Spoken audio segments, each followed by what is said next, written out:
Good afternoon students. इस video के अंतर्गत हम लोग स्टडी यानी अध्ययन, पढ़ाई से संबंधित किन किन बातों की जरूरत होती है, कैसे कैसे वाक्य बनाए जाते हैं, उनका कैसे हमें प्रयोग करना चाहिए, इस संबंध में जानकारी प्राप्त करें। 17 नंबर का वाक्य इसके पहले 1 से लेकर 16 तक पहले वाले वीडियो में बताए जा चुके हैं। वह बुधवार से अनुपस्थित है। वह बुधवार से अनुपस्थित है।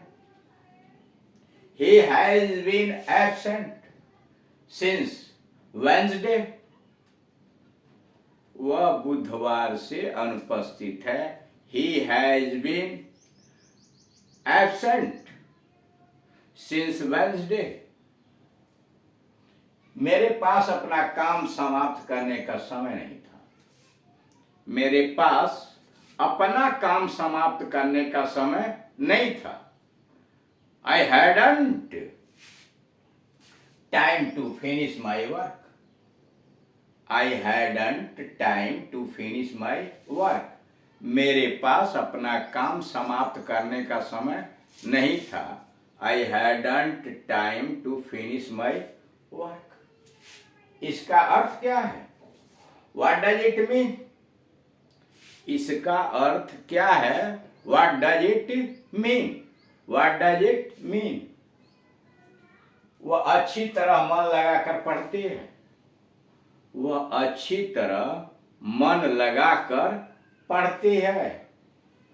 He takes keen interest in her studies. वह अच्छी तरह मन लगाकर पढ़ती है। He takes keen interest in her studies. छात्रों को परिणाम कल ज्ञात होगा। छात्रों को परिणाम कल ज्ञात होगा। The student will know. The students will know. The result tomorrow. The students will know the result tomorrow. छात्रों को परिणाम कल ज्ञात होगा। The students will know the result tomorrow. तुम परीक्षा में पास हो गए। तुम परीक्षा में पास हो गए। You have passed.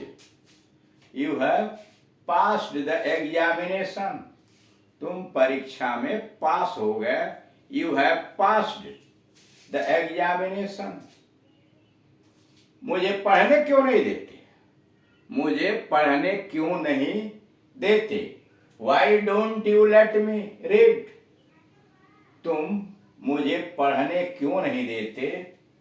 Why don't you let me read? या why don't you let me study? मुझे पढ़ने क्यों नहीं देते? क्वेश्चन मतलब तुम क्यों नहीं मुझे पढ़ने देते? Why don't you let me read? या why don't you let me study? यदि तुम पास हुए तो तुम्हारे माता पिता प्रसन्न होंगे। यदि तुम पास हुए तो तुम्हारे माता पिता प्रसन्न होंगे। If you pass, अगर तुम पास होगे, if you pass, your parents would be happy. यदि तुम पास हुए तो तुम्हारे माता पिता प्रसन्न होंगे। If you pass, your parents, तुम्हारे माता पिता would be happy, प्रसन्न होंगे। मैं अंग्रेजी बोलना जानती हूँ। मैं अंग्रेजी बोलना जानती हूँ। I know how to speak English. मैं अंग्रेजी बोलना जानती हूँ। I know how to speak English. अब इसी आधार पर आप दूसरे वाक्य बना सकते हैं। वह गीत गाना जानती है। She knows how to sing. वह बांसुरी बजाना जानता है। He knows how to play on foot, how to play on foot. वह तैरना जानता है, he knows how to swim। यानी उसी आधार पर आप दूसरे वाक्य बना सकते हैं। मैं अंग्रेजी बोलना जानती हूँ, I know how to speak English. तुम किस कॉलेज में पढ़ते हो, तुम किस कॉलेज में पढ़ते हो, इन विच कॉलेज आर यू। तुम किस कॉलेज में पढ़ते हो, इन विच कॉलेज आर यू। देखिए यहाँ शब्द के अंग्रेजी नहीं लिखी गई है, शब्द के भाव की अंग्रेजी बनाई गई है कि तुम किस कॉलेज में पढ़ते हो, मतलब इन विच कॉलेज आर यू, तुम किस कॉलेज में हो। आप ऐसे इसे कर सकते हैं, इन which college do you study, या इन which college do you read. तुम किस कॉलेज में पढ़ते हो, इन which college do you study, या इन which college do you read. उसी को यहां लिखा गया है, इन विच कॉलेज आर यू, तुम किस कॉलेज में हो। अगला है, तुम्हारी पढ़ाई कैसी चल रही है, तुम्हारी पढ़ाई कैसी चल रही है, how are you getting on with your studies. तुम्हारी पढ़ाई कैसी चल रही है, how are you getting on with your studies, how are you getting on with your studies. मैं इस कॉलेज में 2 साल से हूं,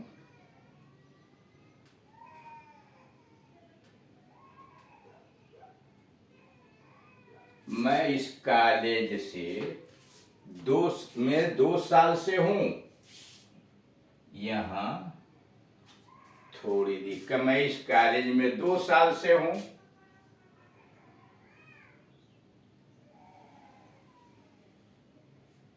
मैं 2 साल से नहीं, 1980 से हूं, 80 से हूं। मैं इस कॉलेज में 1980 से हूं। I have been in this college since 1980। मैं इस कॉलेज में 1980 से हूं। I have been in this college since 1980। मैं इस कॉलेज में 1980 से हूं। अब दूसरा है, मैं इस कॉलेज में 2 साल से हूं। देखिए, निश्चित समय के लिए सिंस और अनिश्चित समय के लिए फॉर का प्रयोग होता है। निश्चित समय में सन, दिन, महीना, जनवरी, फरवरी, मार्च, अप्रैल, संडे, मंडे, यह निश्चित समय। अनिश्चित समय पीरियड ऑफ टाइम, जैसे 1 दिन, 2 दिन, 4 दिन, 2 महीना, 4 महीना, 2 हफ्ते, 4 हफ्ते, यह अनिश्चित समय है। मैं इस कॉलेज में 2 साल से हूं। I have been in this college for 2 years. I have been in this college for 2 years. तुम्हारा स्कूल अच्छा है, तुम्हारा स्कूल अच्छा है। Your school is good. तुम्हारा स्कूल अच्छा है, your school is good. वह अंग्रेजी में होशियार है, he is good at English. वह अंग्रेजी में होशियार है, he is good at English. जब आप किसी सब्जेक्ट में अच्छे होंगे तो at लगेगा, good at अच्छा है। You are good at English.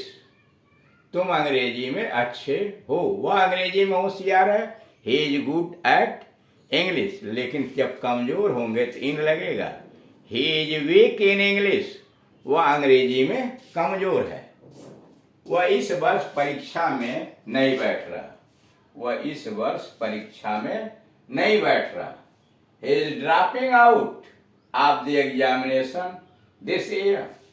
वह इस वर्ष परीक्षा में नहीं बैठ रहा। He is dropping out of the examination this year. वह खेलों में बहुत होशियार है, वह खेलों में बहुत होशियार है। He is a good sportsman. वह खेलों में बहुत होशियार है, he is a good sportsman, he is a good sportsman, वह खेलों में बहुत होशियार है। अगला नंबर, तुम्हारा सुलेख अच्छा नहीं है। सुलेख का मतलब हैंड राइटिंग, तुम्हारा सुलेख अच्छा नहीं है। Your hand writing is not good, तुम्हारा सुलेख अच्छा नहीं है। Your hand writing is not good. पुस्तक अभी अपने पास ही रहने दो, पुस्तक अभी अपने पास ही रहने दो। Keep the book with you for the present, पुस्तक अभी अपने पास ही रहने दो। Keep the book with you for the present. वह प्राय स्कूल से भाग जाता है। ही often runs away from the school, वह प्राय स्कूल से भाग जाता है। ही often runs away from the school. तो इस प्रकार से आप देख रहे हैं कि स्टडी से संबंधित किस किस प्रकार के वाक्यों का निर्माण किया जाता है। अब हम चूंकि विभिन्न प्रकार के विभिन्न क्षेत्रों के विषय में अंग्रेजी प्राप्त कर चुके हैं और धीरे धीरे हम वहां पहुंच गए हैं कि हमें अब प्रैक्टिस करने की आवश्यकता है, दूसरे लोगों से बातचीत करने का अभ्यास करने की आवश्यकता है। और यह जब तभी होगा आप कठोर परिश्रम करें, अपने पार्टनर के साथ रोज घंटे भर अभ्यास करें। आप उससे क्वेश्चन पूछें, वह उत्तर दे, वह प्रश्न पूछे, आप उत्तर दें, एक दूसरे की गलतियों का सुधार करें।